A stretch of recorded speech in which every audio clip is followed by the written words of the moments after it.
আবার এছাড়াও পেশা একজন টেকনিশিয়ান। আপনি বললেন যে বাইবেলে আছে যিশু খ্রিস্ট বলেছেন তারা দেবদূতের মতো হবে, আধ্যাত্মিক শরীর দেবদূতের মতো।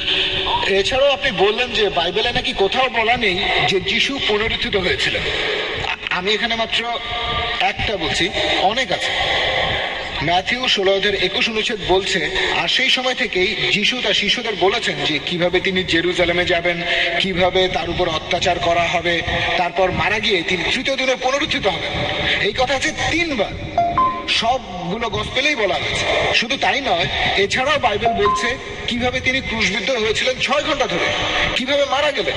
তখন বলেছিলেন এল্লাহ আমাসাবাক্তানি, এখানে তিনি বাইবেলের ভবিষ্যৎবাণীটা পূরণ করেছেন। আর দেখবেন যে 4টা গসপেলই বলছে তার মৃত্যু, সমাধি আর পুনরুত্থান সম্পর্কে। এখন বললেন যে যিশু মিথ্যা বলেন না, তিনি আধ্যাত্মিক শরীর